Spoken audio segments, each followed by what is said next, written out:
Happy Halloween kills. Oh, that's the name of a movie. Happy Halloween kills. Happy Halloween 2018. 1978. This Kills? is a way to start a podcast. Welcome to the 8th episode of the official NerdTalk Podcast, GeekSpeak. I am your host, Sean. And joined as always is my co-host, Josh. Ba-dum-bum-bum-bum. Sandworm Rider, Rudy Rudolph. This is the podcast. This is the podcast where we watch movies, make movies, play games, and more. What else can you ask for? Hey, Josh. What was the name? Ba-dum-bum-bum-bum. Sandworm Rider. Oh, okay. I heard Santa Rider? I clearly got the, bub part, but I did not know what you said after that. That's why I was so confused. Yeah, it gets played into what I'm going to mention later on, but anyway, hi. Hello there. We're back. We are in person again. That's going to be the future of this podcast is in person. Oh, that's usually how they're done. Crazy. So we recorded the last episode on week 7 of our school, and now we're on week 10 of school, so it's been a bit, even though the episodes will come out like 3 days apart, 4 days apart. We have like 5 weeks left in school. That's crazy. For the semester, that's crazy. Still. Movies happened, Josh. They did. We saw some of them. But more than just that, we shot some of them. You made a movie this past weekend. I did. And I'm shooting mine this next week. Crazy. It is. So Josh, you mentioned your short film last week. What is that about? I did. It's about a filmmaker that decides to make a documentary about minimum wage workers and chooses a movie theater to be the subject for his film. But little does he know, no one goes to that theater, so in order to make the dramatic film he wants, he has to make the workers' lives a living hell. And it was a hell of a lot of fun to shoot. I'm in it. He is, and he's the lead. My girlfriend's also in it. She is. She's great. She is great. I love her. But it's really interesting. You guys, if you watch this film, probably in 2022, when it's actually publicly released. Figuring that out. I am wearing a stuffed bra in one scene, so that's enough cause to go watch this. It's a very fun film. It's very, very silly. If you're okay with hard language, you can watch this film. I mean, the F word is said a lot. Look, if you're used to my language in this, then you'll be fine with the film. There are a lot of weird antics in it. It's very fun. And as I said last weekend, or last episode, I am shooting my film, and it's about cooperative dreaming and hijinks because of that. Would it be, is it necessarily hijinks or more It's low jinks, not hijinks. Very sad jinx. Okay. Gotcha. As long as we defy which jinx it is, then it's all good. Jinx like the Pokemon? Yes. Cool. I don't know anything about that. Cool. Anyway, Halloween is today. Well, today is actually the Wednesday before Halloween. Shh, don't tell them that. This comes out on Halloween. So, today, Joss? No? Do not compare me to him. What are you dressing up as today, Josh, on Halloween today? Well, sir, I am Ted Lasso. I'm from the TV show Ted Lasso. You see me with my soccer ball here and my words of antics? Yes. Your what? My words of antics. Cool. I usually use alliteration, but right now I can't think of any alliterations to alliterate with. Great mustache on your face I can totally see right now. Yes, but the mustache is very real, as it normally is.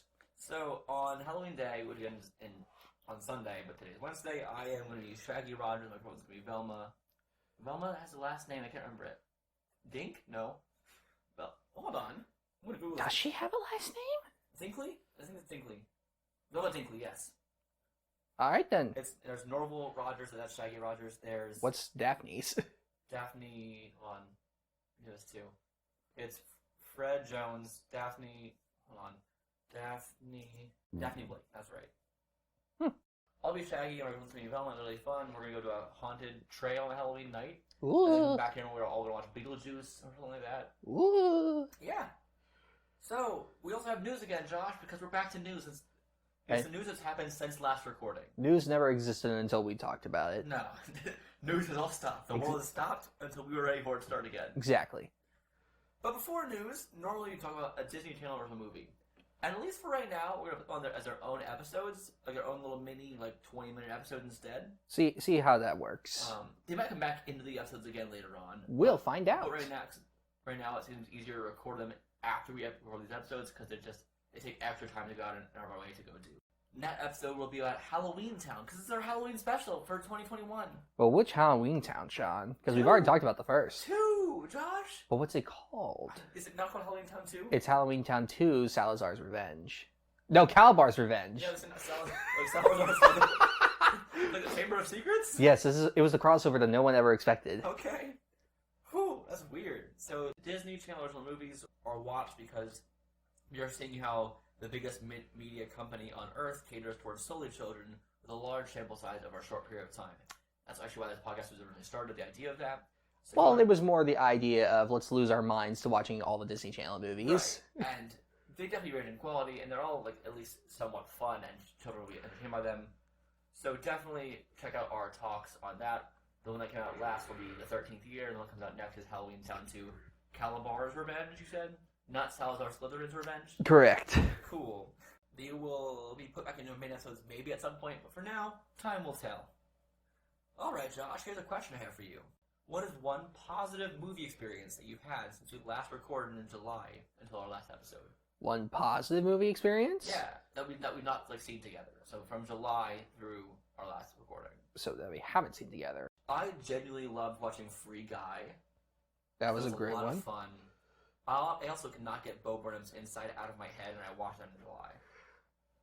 CEO entrepreneur. I would have to say No Time to Die. That was a really good experience. Not only was it a really great movie, but it was a great ending for Craig's Bond. And now he has more free time to make as many Knives Out sequels as possible. Knives Out casting has already finished, guys. It finished filming.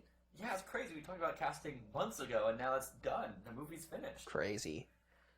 Yeah, Free Guy was great. The Suicide Squad, a lot of fun. There's a lot of movies that have happened that we've enjoyed. Yes. And so now we talk about sad news about movies. Oh, no. This is a bad segue. I am very sorry. So, what good segue would there have been? There's not a good segue to this. So, if you are not familiar with the IATSE, they were going on strike. They are people who are grips, gaffers, PAs, anyone who is a below-the-line, like lower-level position on a film set who are doing the actual work on the film set usually, hands-on stuff. They are usually a part of this union. And this union unionized, for a strike, because often very poor working conditions. They are asked to do very long hours for not enough pay for difficult jobs, and then get up early the next morning to go do it again. They're asking for enough sleep, have shorter weekends, have shorter days, get paid more, have good safety regulations. You know, stay sane and healthy. Yes. Bare minimum, good things to have. Yes. And because things are still being discussed, and on the set of the film Rust, there was poor working conditions, so numerous people walked out on set because poor working conditions, and we were fed up at this point, and that makes sense. A tragedy struck with... How to best describe this? Josh, you can start with this. So, on Rust. For anyone that doesn't know exactly how special effects work for film, especially when it comes to handguns, when you... especially in modern films, you never use a real handgun on set ever. That's just usually they're real guns, but without real bullets. Yes, correct. So they usually either use blanks, or they will add the effect in post, because that is way safer than using blanks. Because blanks oftentimes can release shrapnel whenever they are fired. People can get injured, and in this case, someone died from it. It is a rare enough occurrence for it to happen. He was told Alec Baldwin ended up killing the cinematographer of the film Rust. Alec Baldwin thought that the prop gun was as it normally was supposed to be, with blanks, and that nothing was off, but apparently, as it has continued to be reported and discussed and figured out, apparently some people were using the gun offset with real bullets and firing them, and they had not changed it or replaced the gun when they gave it back to Alec Baldwin. There's usually a system of steps between every single take, making sure the gun is a cold gun. He was even told he is being handed a cold gun. After the incident happened, the gun fired, and he accidentally killed Helena Hutchins, is her name? Mm-hmm. The cinematographer of the film, yes. And injured the director. Right. Once that happened, he kept repeating the words, "Why was I handed a hot gun?" He was in complete shock. This is not Alec Baldwin's fault. This is a systemic problem in film, not anyone's fault on set necessarily. The armorer was not trained well enough either. When they were hired, they had told in interviews beforehand that they were not as a super experienced armorer, which isn't a great thing to hire, but also the problem is for hiring people on set right now. People are walking out because of bad conditions, so you have to get what you can get, but at the cost of safety. So therefore, don't do that. Treat workers better. This is a tragedy, and it's horrible. Our thoughts go out to the family. Check how the set is doing their operations. Make sure it's okay and healthy. If it is not safe, if it is not healthy, please bring up these concerns and make sure that the proper people are making sure that it is safe and not. And if they do not care, walk out and make sure everyone follows you and demands that they are safe. So, on a different note... How different is different? Because sometimes different can mean very weird. You're pausing. The Marvel Cinematic Universe, Josh. Again, what an amazing segue. Moving to a happier tone because the ISS strike is a big deal, and the what's affecting the film right now is also a big deal, and I want people to pay attention to it. So this news is about Will Poulter, the man from We're the Millers, the man from Maze Runner. I rewatched We're the Millers like 2 weeks ago. It was weird. So, people would have thought he was cast in this Guardians of the Galaxy Volume 3 as this Space Jesus-like character. Adam Warlock. Man. Yes, Adam Warlock. And it's... First off, he already had the glow up. He already is an adult now. He was a teenager or a young adult playing all these roles. Life can change you. Don't expect him to not have the ripped abs, guys. He's playing Space Jesus made in a perfect body. If Chris Pratt can go from being like chubby Andy Dwyer to like jacked, ripped Star-Lord, then Will Poulter can easily bulk up as well. Also, I have seen him in literally nothing, so I am indifferent to this casting. I've seen him in a few things. We're the Millers. He was funny in it.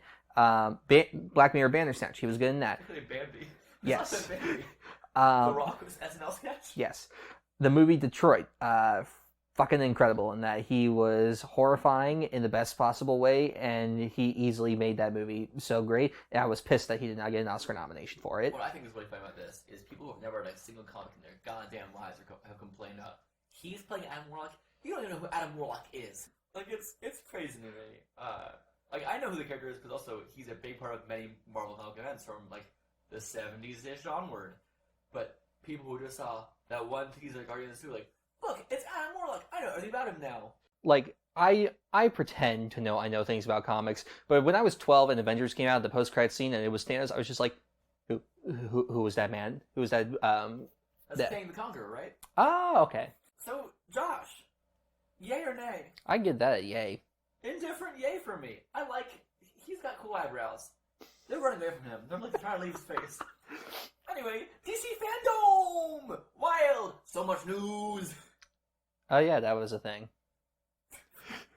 We got trailers. We got teases for trailers. And did we watch any of this when it happened? No. We were also on a set of mine when it happened. We were! That's right. Yeah, crazy. So, we got a teaser for the Flash trailer, apparently. It's a teaser trailer. It's a teaser trailer. They kept saying this isn't a teaser trailer. It's That's a how video it works. first look thing. Like, that's what a teaser for a teaser trailer is when trailers on YouTube have like those 5 seconds to introduce you. That's what that is. This was a teaser trailer. It's a short one. It's fine. It's supposed to be teasing Batman, but it's fine. This whole movie is going to be teasing Batman, if we're being honest. Honestly, I am kind of excited for this. It's a mix of a lot of different Flash stories at once, and I think that's fine. Because they're doing this a lot of Flash's most well-known things, and it makes sense for him to do kind of universal stuff. I just want our theory to come true about the Injustice timeline, making that the new Nightmare timeline, and whatever else we said about it. Speaking of her now, we did see Sasha Calle as Supergirl yes. in this. Fade out in the background, but she was there. Yeah. And there's 2 Barry Allens. One of them has got to be evil. Yes. I've seen enough movies to know that he will be evil. The one with longer, shaggier hair. Yes. Yeah. Obviously. If you've ever seen a movie in your life that has 2 characters and one that they've never met before, but they look the same, one of them is evil. I'm willing to bet it's the one that just appeared. From the other universe. Crazy. From Michael Keaton's universe, probably. How much you want to bet that he killed his mom? That's what I think he's going to be Eobard Thawne. Like that. They're going to make him be the reverse Flash. Yeah. Because now he's also wearing what looks like kind of like a Red Death-ish look. Red Death is in a universe where everyone is Batman, pretty much. And almost all of them are evil. My thing with that sounds cool. My thing, I'm willing to bet 95% it's going to be he just saw one of Batman's old suits and spray painted it. Sure. But I'm saying Red Death, I'll show you a picture right now, Josh. Hold on. Red Death. Googling things on the fly. That's how podcasts work. It's the best way for it to work. So, let's show you a picture here. It's got that, like, he's the red flat as a Batman MLN. So he has, yeah, it's very similar in idea and style. Because this Flash thing is taking a lot of different things. Also, he might have strangled a woman. Because Ezra Miller there was footage like a year or so ago at this point of him. Look, this whole thing, no one knows anything about it. I'm just waiting until someone brings up in an interview for the movie and for him to just dodge the question. For those who don't know, there's a footage of Ezra Miller. If you look it up, you can find it very easily, I think, still. Probably. Ezra Miller looks like he's strangling a fan. We don't actually know what's happening at all. There is no context to anything, so we have no idea. Right. And it was also, I think it was in some foreign country, I just don't remember where. So we'll find out if he's problematic or not soon. But the movie looks interesting. I like they're trying to sell you on Michael Keaton again. It looks like he's bloody, and his suit's all bloody on the floor there. I thought that was Affleck's. Well, it's fascinating. It is. We also got a new trailer for The Batman at the end of DC Fandome. Yay, I like it. Hey, sweetheart, the way Penguin talks. I love the way he's talking in this movie. It's great. Colin Farrell. My God. Unrecognizable. It's great. The Batman, you guys can go watch the trailer now. It's really cool. It's similar to the last one. The cinematography is beautiful. We got to see Andy Serkis this time. We got to see more of the Penguin. He's like, "Oh, watch it, sweetheart," to Batman, which is an odd thing to say to Batman. I got you. I got you. And we got to see Riddler's latte art. Yes. Which he probably did himself. That's kind of fun. I imagine. He uses little fingers in the latte, drawing around. Yes.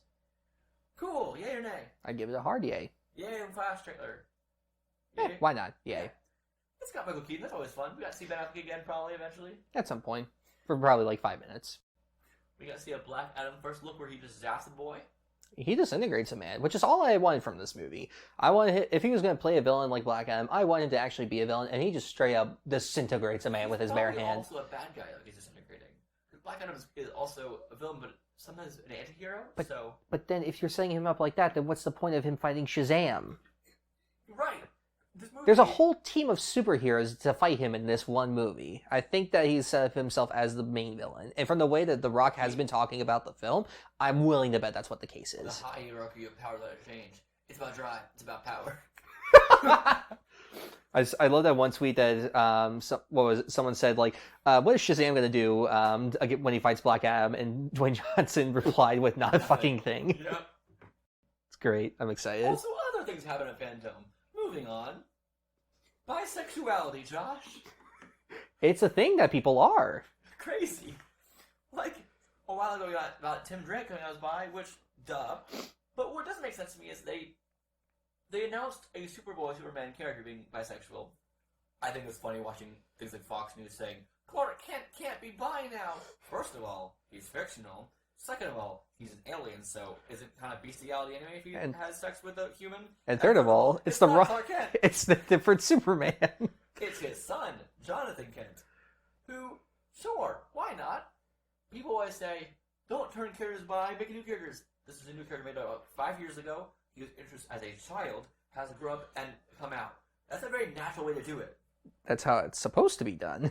But that is the creating a new character and doing it. That makes sense. What my thing is it's the wrong Superboy. I've been hearing about this from so many different people for like whenever it was that they announced it, and I think it's funny, especially because I finished Titans, and clearly Connor Kent is very much not buying the show. Very clearly.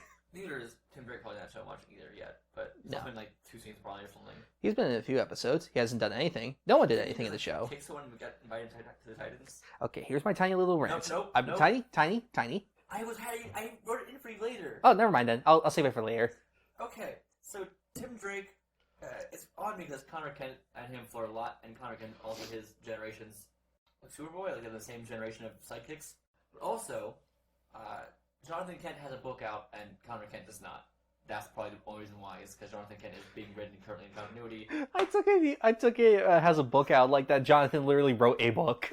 No, like, he has a current... I got it. He has a current comic issue run going, whereas Connor Kent does not. Okay, at worst, people, you should be indifferent to this. No one should be angry at this. There's no reason to be angry at this. I'm literally indifferent because I do not read the comics. So if he was, great. If he's not, great. Does not matter to me. Like, it's a positive, but also it's a net positive versus just neutral otherwise. So yay! Yay!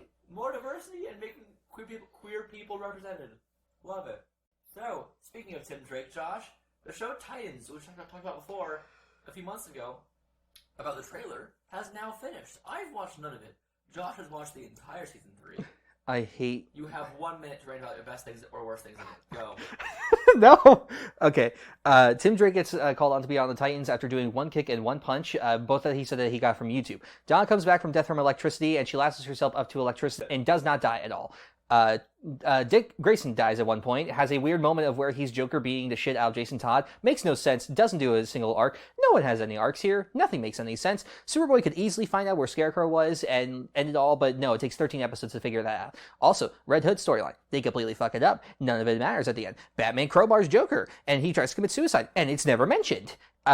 Everything is horrible. I hate it all, and I will definitely not be watching season 4. Also, Scarecrow in the season, they try to make him like he's 10 steps ahead of everything, but it doesn't work, and it's just the worst. I hate it all. Can I say anything else? Because I don't know what else to say. That's a good... You have like 5 seconds left. Yay! Don't watch Titans season 3. Don't watch Titans at all. Go watch Doom Patrol instead. Agreed. Also, the fact that, first off, Batman fails at committing suicide...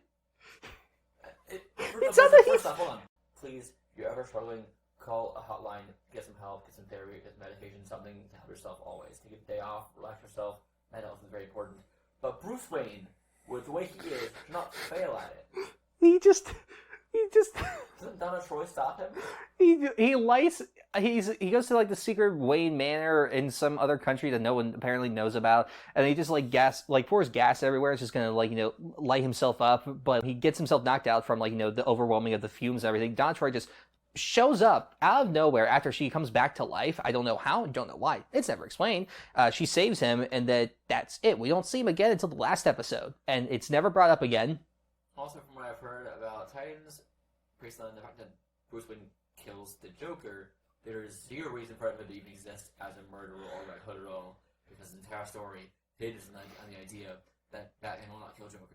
Exactly. And in the last episode, Jason asks Bruce something like, "Did you kill Joker for me?" And Bruce said yes, and Jason says thank you. And that one exchange completely fundamentally both misunderstands both characters and the Red Hood storyline. So Buzz Lightyear's a movie. It is! We're getting a movie called Lightyear. It's a Pixar film about the character in universe of Toy Story that the toy of Buzz Lightyear is based on. So in universe, there's a movie and TV show about Buzz Lightyear and Star Command. They actually have a VHS tapes you can get of Buzz Lightyear, the adventures of Buzz Lightyear and Commander of Star Command. And it's fun. It has Zurg. It's like a little short animated thing. And it's fun. I have it, and that's like 20 years old. So now they're actually making a full movie about, but even before then, of the character. Josh, discuss your idea on the movie. My idea on the movie? Your thoughts on the movie. They're going so hard with this movie. It's very pretty. It looks so good. And I'm very curious to see what it's like. But just the one teaser, I'm just like, they're going for it, and I'm all here for it. I have no idea what it's really going to be like, but I hope it's high in emotions and action and space adventures for kids. I'm giving it a yay. Moving on, I think. Me too. Cool. Uncharted movie trailer. Oh, we have even not a lot of time to talk about, Josh. I'm aware. Uncharted's a movie that's happening. It looks like Peter Parker jumping on crates. I have so many mixed feelings about this. I'm fine with Tom Holland playing a young Nathan Drake. I'm not fine with Mark Wahlberg playing Sully, especially after this. He just looks like he's doing his normal thing, which in some cases it's fine. Here, I don't think it is. But my biggest gripe with it is that it seems like they're taking elements from all the different games and putting them into this. But especially the one that I didn't want them to touch at all in this is the story of the fourth game. And I'm not going to get into it because it's too much, but all of that game is about exploring Nathan's character and his past and him coming to terms with everything in his life. It's a very good emotional story of exploration of this kind of character, but putting those story elements into a prequel doesn't really work, especially since you're missing key characters for the story. That's my 2 cents on it. I'm very worried, but I have hope.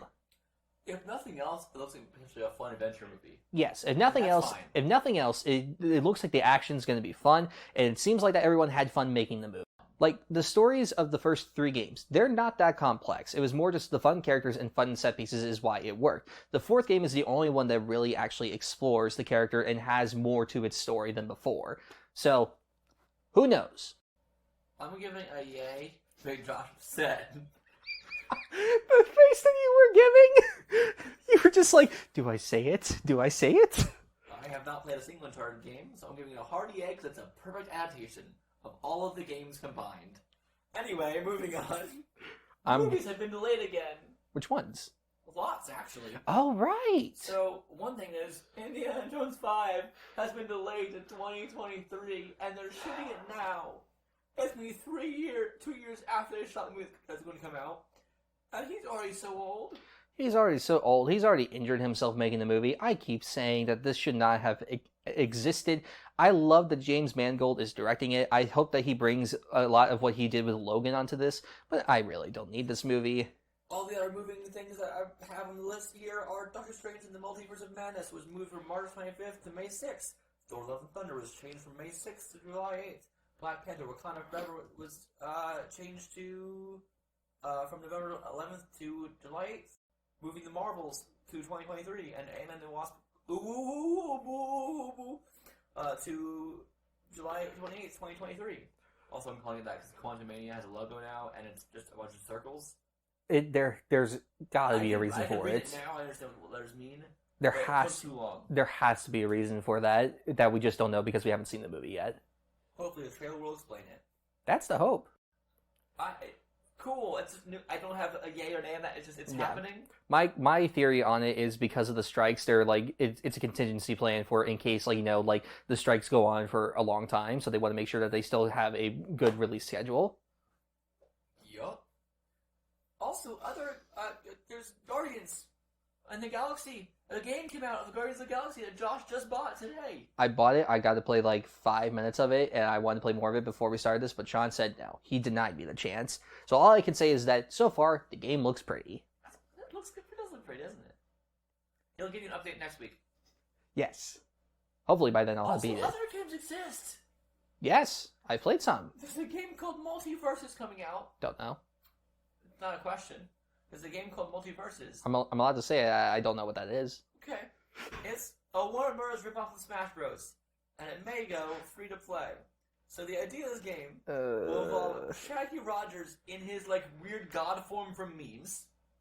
It will have Gandalf from Lord of the Rings, Tom and Jerry, Batman, and other Warner Bros. Characters. The idea of this game will be claimed to be similar to Mortal Kombat mixed with Smash Bros. With WB characters. Mortal Kombat and Smash Bros., the way the fighting happens are very, very different. It also could bring in Tony Soprano. It also could bring in Meatwad from Aqua Teen Hunger Force. This is news from GamesBeat and VentureBeat, so... Why Tony Soprano? It's just really funny to me. What? Okay then, sure. I'm giving this a nay. Because, no, a yay, because it's acknowledged that the memes of Shaggy are canon in this world. The game only exists for the meme, so I'm giving it a yay. Brendan Fraser, the Renaissance, we're living in it. We're living in it, and I'm so happy we're living in it. He was just announced to be cast as Firefly in the Batwoman movie. Josh, do you know anything about who Firefly is? He's Burned Man, but he likes to make things hot. Basically, he is a man with wings and a flamethrower. He has a jetpack and a flamethrower, and that's kind of his whole shtick. Yes. He often wears yellow, but sometimes he doesn't. He's a cool villain. I like a lot of the lower level villains in Gotham, and I think he would work really well. And Brendan Fraser already is a DC character, which is pretty cool. He's on Doom Patrol. I thought you were saying that Brendan Fraser, the man himself, is a DC character. He's but yeah. playing... He is Robot Man in Doom Patrol, and he is fucking amazing in it. I love it. He's actually in the suit almost all the time. It's so good. I love it. If there's any reason to watch Doom Patrol, it is because of him. Meaning he'll probably commit to wearing the suit again if he's playing Firefly. Yeah. Well, I think right now he's either filming or he's just finishing filming a film where he had to gain a huge amount of weight. So it's going to be a bit until he loses that weight to for it. I mean, he could. Who knows? Also, Batwoman movie. Nay, it's on HBO Max only, so... Actually, I'm giving yay because it's Brendan Fraser. I want to see more with him in it. Yes. Brendan Fraser is always a yay. Somehow trumps our rule for night-out casting of the Netflix streaming thing. Yes. It's the same thing here with the streaming only instead of theater release, but this time it's got Brendan Fraser, so I'm on board. Look, it's our rules. We're allowed to do what we want. Speaking of weird creatures, sandworms! Yes! Dune! We saw it. Sandworms, people. Sandworms. They were big. We saw it in IMAX, so they were even bigger. It's a long movie. It was, but I loved it. We might do a mini episode thing about just talking about that movie quickly. Maybe next week, who knows? But it's very pretty. It's very long. It's half of the book, and part 2, which is announced to be confirmed to come out. Yes. If you don't know anything about Dune, I'm not going to get into the plot, but be prepared. This is part 1, and like most part 1s, it is mostly talking. There's not a huge amount of action, so be prepared for it to be a very slow film. If you've seen Blade Runner 2049, it's from the same director as that, so be prepared for a film very similar to that. He made Arrival. He made Sicario, Prisoners. He is a fantastic director. This movie, though, if you also are not familiar with the story of the book, and how the book commentates on the white savior trope, this movie does not commentate on it yet. It does the trope. It's the commentary on it kind of inadvertently was saved for part 2 just because of how the story is structured, which is unfortunate. So this movie is a little bit problematic in one aspect, but hopefully it'll get fixed. It's not a full story yet. The movie doesn't really have a clear-cut ending yet. It kind of just stops and wait for more. So yeah, it's good. If you're interested in it, go watch it. If you're interested in it, unless you are not able to actually see it in theaters for safety reasons or for other personal reasons, please go see this in theaters. I swear to you, it is an experience unlike any other. If you watch it at home, put your phone away, put your laptop away, or wherever you're watching on TV, because you do not need any distractions for this movie. You need to pay attention the entire time, and there's a lot of words, a lot of Arrakis. A lot of sand. A lot of sand. Spice. A lot of pepper on this Arrakis planet. Yes, spicy spice. It's good. If you're watching it for Zendaya, don't watch it for that reason. She's in it for 7 minutes. Watch it for the rest of the cast. They're all great. Right. Oscar Isaac has this beautiful beard. And then shaved his Momoas. It's trade off. So, on to our Happy Halloween Kills main topic. Oh yeah, we saw those. So, we had never watched really the Halloweens. I had only seen the 2018 Halloween one. Yeah, I saw clips of the original. So we watched, both for the podcast and for our own enjoyment, Halloween from 1978, the original. We watched the 2018 Halloween film, and then this new sequel to it, Halloween Kills. Yes. It was a lot of Michael Myers for 3 days in a row. So much stabbing. A lot of stabbing. So many other random ways to kill. There's the gun in the door. My favorite kill of the movie. Let's start with how stupid the timeline is for Halloween. I'm going to explain the timeline of Halloween right now. So you're not familiar with the Halloween films. Also, spoilers for Halloween, 1978 original, Halloween Kills. Well, we'll get to that one actually later. We'll talk about Halloween first, and then Halloween 2018, then Halloween Kills. There's not a huge amount to spoil for the original, though, for being honest. It's not a huge amount to spoil for any of these. It's literally just a man who can't die gets stabbed a lot, and then stabs back a lot. That's kind of the films. Especially this one. And it's got people who get killed a lot. That's the movies, and they take place around Halloween. On Halloween. So, the Halloween movie timeline is complicated. It starts with the movie Halloween 1978. Then we have a 3-branch timeline, which branches again. So really, there's 4 branches. We have the first Halloween, then if you want to continue immediately where it is, you can watch Halloween 2. And then from there, do you want to have Laurie die or survive? If you want to have Laurie die, who's the main antagonist to main protagonist, the one who Michael Myers is trying to kill for a lot of the movies, played by the wonderful Miss Jamie Lee Curtis. If you want to continue from Halloween 2 and Laurie lives, then you go to H2O, Just Add Water. No, H2O means Halloween 20 years later. And then from there, you go to Halloween Resurrection. If you want to watch the time where Laurie dies after Halloween 2, then go to Halloween 4, then Halloween 3, then Halloween 5. Because that makes sense, right? Yes. If instead you want to watch Halloween, a remake, then watch the remake, and then Halloween 2, which is a different Halloween 2 than the other Halloween 2. If you don't watch Halloween 2018, that is 40 years later instead of 20 years later, that branches off of Halloween 1. So, after you see Halloween 1, you can either watch Halloween 2, Halloween from 2018, or the Halloween remake. I suggest watching the 2018 one. It's the best we've seen so far of the 3 we've seen. And then from the Halloween 2018 one, you go to Halloween Kills, which just came out. So, we are watching what is called the middle timeline, Josh. Yes. The H4O timeline. It's, yeah. So the 1978 film nothing really happens for an hour. Yep. It's like an hour 40-ish, hour 50, and it's... If you do not know what we're talking about, Michael Myers is the killer in these movies. He wears a Halloween, this plain white mask that gets damaged over the years. It's pretty vague. It's based off of Captain Kirk's face. What's his face? William Shatner? Yes. It's based off of William Shatner's face legitimately. And he wears a jumpsuit. Like basically a mechanic's kind of jumpsuit. Mm-hmm. And he, as a 6-year-old, stabbed his sister in the tits. As literally how they phrased it in the movie. He killed his sister as a 6-year-old, walked into a room, stabbed her naked body, and killed her.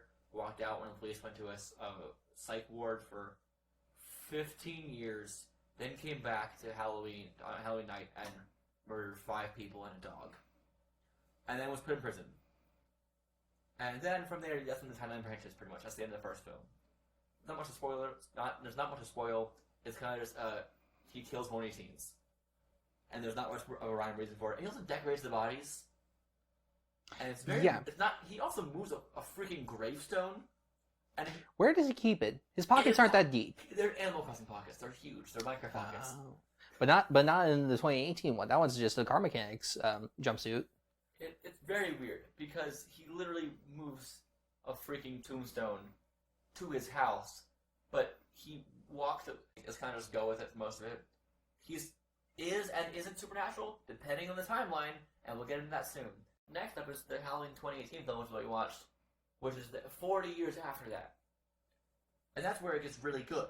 Genuinely good. Josh, what are your thoughts on the first movie? Yay or nay? I feel like I have to give it a yay because it did so much for the genre of horror.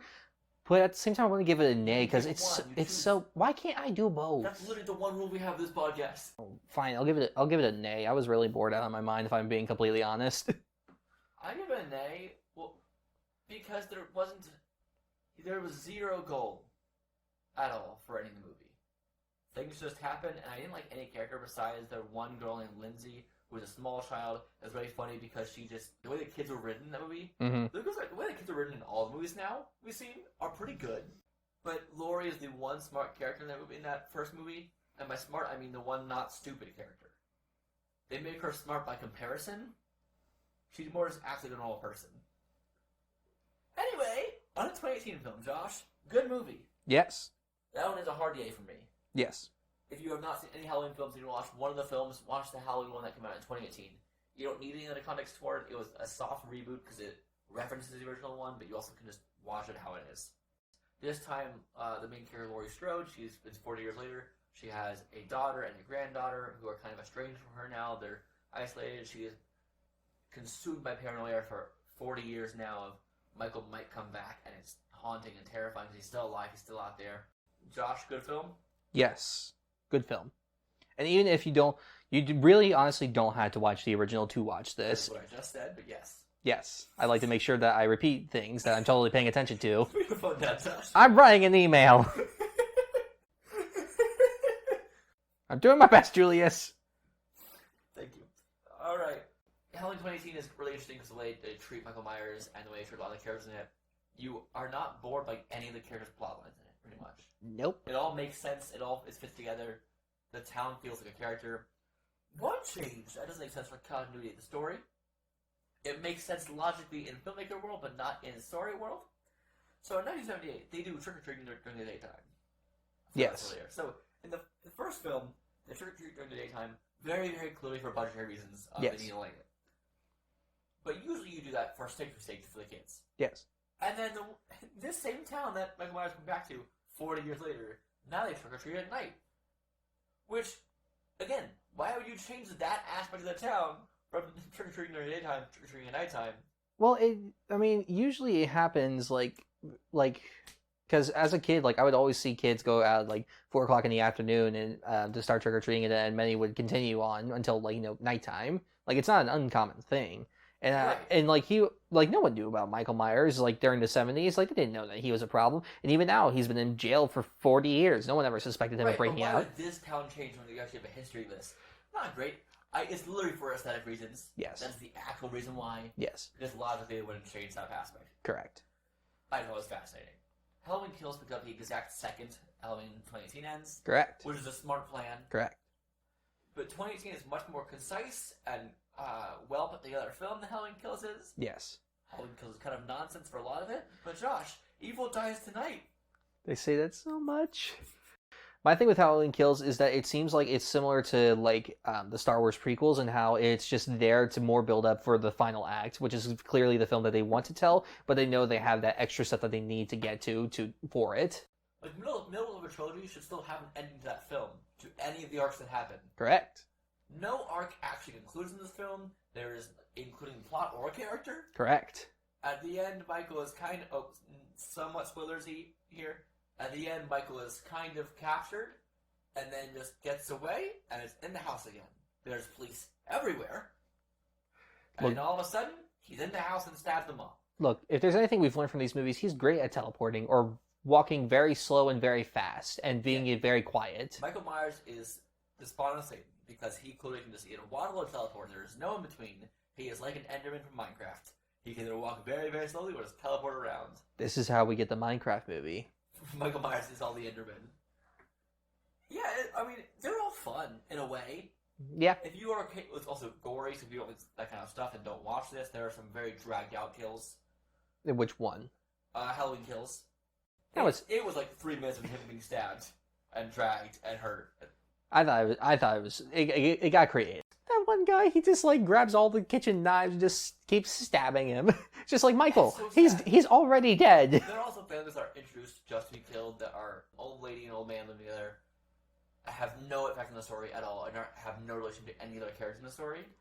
I mean, that's kind of what you expect from a slasher film, though, that characters just to be there just to be the dead bodies. I'm fine with characters being there just to be dead bodies, but and they're in later in the film, the story is pretty messy.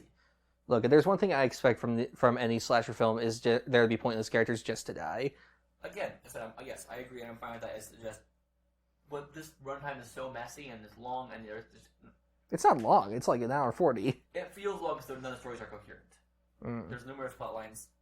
It's very fun. It's very frivolous. I'd watch it again because I'm enthralled by the idea of Michael Myers at this point now. I'm invested in this lore. It's completely stupid, the fact that he cannot die. Actually, the fact that no one ever shoots his head or goes for the head in any way. There were so many times that they could have shot him or hit him in the head. Like Anthony Michael Hall has a baseball bat the whole film, and you're not going to try to crack his head like an egg. At one point in Halloween Kills, a whole town has him surrounded, and they stop hitting him.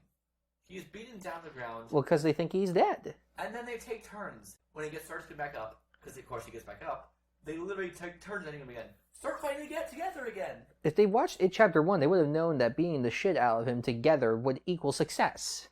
Also, we learned in Halloween 2018 that he can lose fingers. I mean, parts of the body can be detached. Rip off his arms. Cut him off. There are actual solutions to this problem here. But they're not addressed because they want you to yell at the screen no, don't do that. They want you to say, don't go in there. No, because they need a sequel. Right. They don't actually need a sequel. They could just end the franchise. Or they need a sequel. I thought it was very interesting the way they had... Because when you think at the end of the 2018 film that they defeat him because he's burned alive, story-wise, that's a conclusion of he's burned alive. The second we see Halloween Kills, fire trucks go over that way. And it's as an audience member, it's, no, don't do that. Yeah. But also, in reality, did she not expect that to happen? Right. Of course there'll be fire trucks coming. Also, all the firefighters in great shape cannot defeat this 60-year-old man. Again, because they attacked him one-on-one. But how did Michael Myers learn ninja skills? It's best to not think about these things. How do you learn how to drive a car very well? Books. Did you not watch the 2014 Teenage Mutant Ninja Turtles? He trained them all by reading a book. It's true. Overall, fun movie? Yeah. Yeah, you've seen it twice now, right? Yeah. I love seeing the headlines of saying Michael Myers is homophobic. Because, also, Michael Myers in this movie, they have just... This is a trope that doesn't need to be in the movie at all. They have the gay couple that's in there to die. But why? They literally did not... That did not have to happen the way it did. Have at least one of the two of them survive. I will say they could have gone even more stereotypical with them being gay, but they actually didn't, and I was surprised by that. They had the names Big John and Little John. They had the same fucking name. It's very odd because It Chapter 2 got criticized for the same thing of the hate crime, and then Pennywise is ripping him apart. Well, what's weird about that is that's like almost exactly how it goes in the book, and even in the book, it's just like, why? Yeah. Well, I guess, no. Book, it makes more sense because it came out in the 80s during the AIDS epidemic. So in that, it makes more sense for the time. But you could change that for the movie. I will say he should have ran in the end. But, okay, Baby John, Little John, this gay couple get killed by Michael Myers because almost everyone in the movie gets killed by Michael Myers. That makes sense. A lot of people do. Yeah. The people that like all go after him basically die. Except for like a few people. Yes, let's band together. Oh, actually, let's split up. I get the idea of cover more ground. It's also a little funny because, like, this is a man who is murdering everyone. Eh. They don't actually know how much he can do now. So that makes sense. It's very weird, the talent show they had. Tommy's character just walked up and, like, I'm not going to do a talent here. It's going to remind you all of gruesome murders. Cool, bye. What was that? I will say it's weird. The only other thing I've seen Anthony Michael Hall in, aside from his 80s movies, was in The Dark Knight. So it's weird to see him go from... He was the reporter in The Dark Knight. Right. Yeah. 2018 was the best one so far? Yep. So how dumb is this timeline? Because in the side timeline, one of them, we learn, spoilers for Halloween's 2 through 5, I guess, that he's actually the secret brother of Laurie Strode. And it's a battle of good and evil between the two of them. That he has a connection to her supernaturally as well as the fact that he has an ancient curse on him that he will keep being revived unless something vague magic. This is why I don't watch the sequels. Also, because I've heard they're bad. Maybe watch them next year. Who knows? Do I want to, though? We'll have to have a Halloween special every year, Josh. It doesn't have to be about the Halloween movies, though. It could be about other Halloween things. All of the Screams. We could. Scream 5, or just, it's called Scream. Again, this is another thing I hate about these horror franchises being rebooted. The new sequels or reboots, they just call themselves after the original title, even though they're sequels. The new Scream movie, it's Scream 5, but they're calling it Scream. I don't know why. Good movie to watch if you like slashers. Jamie Lee Curtis is in a hospital bed for most of the movie. She does not get to do anything for narrative reasons. It makes sense. Yes. But also, it's upsetting because the 2018 one was so good because she was such a great performance in it. Oh yeah. She was the best part of that movie. Oh yeah. And in this one, I had to sit in the bed and be lied to. That's her character, and it sucks. Also, they killed the wrong man. We're the monster, actually, guys. Society's the monster. That's an actual theme in this movie. Society is the real villain. Yeah, this movie tries to do a lot when it needed to do less. There are mixed themes in this movie. A lot of it takes to the slashy. Just go watch for people getting stabbed in funny ways. I will, however, say I hope in Halloween Ends they do make him touch on the supernatural aspect of him again, because I want to have definitively that he is not a normal man. Because they keep saying, he's just human, we can kill him. You have burned him alive, you have shot him repeatedly. He has been stabbed. He has been twisted. He has been all these so many things, and he's fine. He literally got stabbed with a pitchfork, got his neck basically broken on a stair, and then just walked it off. I will say, dumbest weapon award in this movie goes to a woman holding an iron. The character of Lindsay. I was gonna go with Big John's using the tiny little cheese knife. What was he gonna do with that? That's bad, but I mean, entire town, in a small town that would definitely have guns in a rural area. Bring out bats and stuff like that, that's fine. But this one brings out an iron from her ironing board. I mean, they all bring weapons that are close range weapons, and he's good at close range attacking. Bring out the guns. You clearly should have guns in this town. I feel like. Also, the sheriff loses all power. He really does. It's kind of funny, honestly. There is a cop in a hospital who loses all say because Tommy, the kid in the first one who's now older. He just keeps saying "evil dies tonight," and then he unites the town. The sheriff's I love on my second watch just watching the sheriff just kind of be like, "What the fuck is going on? What is happening?" He's just clearly lost as to what's happening, and it's kind of funny. They drive an innocent mental hospital patient to suicide. Yeah. This movie has some really weird mixed themes in it that it does. Just be more concise. Focus on the best part of the movie you could focus on. Also, Connor should not have been forgiven for cheating, but I get it. Yeah. Because, it's clear, but also I think clearly in the moment, it's just I almost died tonight. There's been so much that's been happening. We'll worry about it later. It just shows that love is more powerful than death, except that when it's not. It's definitely not for him. Those are the movies you should watch. The 2018 one, and I guess this one, I think if you want to watch the first one for context, you can do that. You can. You don't necessarily have to, but you can. Watch a recap online instead, or read a recap of the best scene or something. I know we're going to piss off a lot of diehard horror fans on our negative comments on the original. It's just so slow and boring and nothing happens. I like the slowness in that movie. It has a good opening scene. I like the opening scene with the 6-year-old version of him. It's well done. It doesn't really make sense for him to be POV stabbing his sister and looking at his hand, though. Or her looking at her nude breasts. I don't think he was necessarily focused on that. No, but the movie was. Well, yeah, because it was the 70s, and it was an R-rated movie. Right, gotta show this tits. So, Josh, there are weird stories and superheroes and stuff. I'm talking about Pepsi Man. We're talking about the video game? The video game, the character, the weirdness that is Pepsi Man. I remember, I've seen like clips of the game, but that's all I remember of this. So, what do you know about Pepsi Man? He got a video game on the original PlayStation, and he makes you drink Pepsi, I think. So Pepsi Man is... sorry, Pepsi, please don't kill us for this, or don't kill us.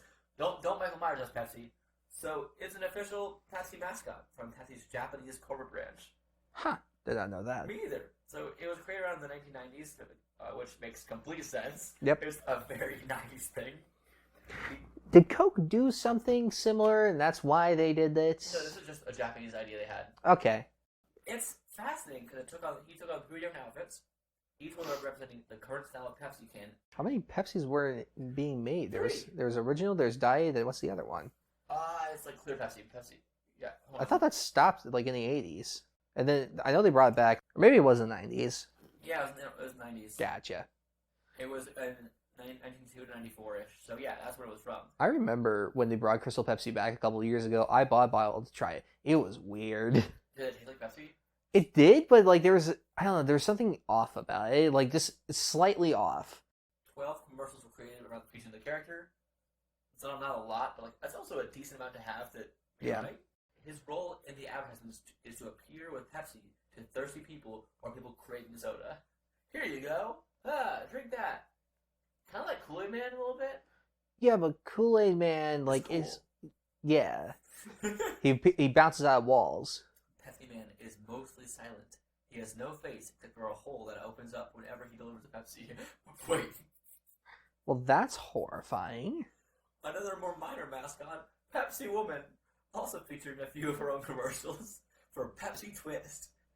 Her appearance is basically a female Pepsi Man wearing a lemon-shaped balaclava. Cool. Now, in 1994, Sega AM2 released the Sega Saturn version of its arcade fighting game, Fighting Vipers. In this game, Pepsi Man was included as a special character, with a specialty listed as being the ability to quench one's thirst. That sounds suggestive. He does not appear in any other version or sequel. I wonder why. In 1999, KIG developed a video game for the PlayStation called Pepsi Man. And that's the rest of this talk will bring us to the Pepsi Man video game. So again, it is technically a superhero, but also not one. Yeah, it's a bit weird. It's an action game. PlayStation, it was released in Japan in 1999, and based on the mascot. So it focuses on the player avoiding obstacles by running, dashing, jumping, while Pepsi Man automatically runs forward throughout each of the game stages. So it's kind of like Temple Run then. I guess. In like mechanics, I've seen gameplay of this before. Like, people have done this in tournaments and speed runs on Twitch and stuff. And I think it's so fascinating. It's like often compared against like Crash Bandicoot, and I think it's very again its simplicity and its style. It was also rated for complex, included on a list of company branded games that didn't suck, commenting that it is not a bad game as long as the player can tolerate the large amount of advertising in it. So it's gained more traction from Let's Play channels and from speedruns on Twitch, and legit tournaments have had this game. So what you're telling me is they're going to pull another Shaq Fu and remake this game. What is Shaq Fu? How do you not know about Shaq Fu?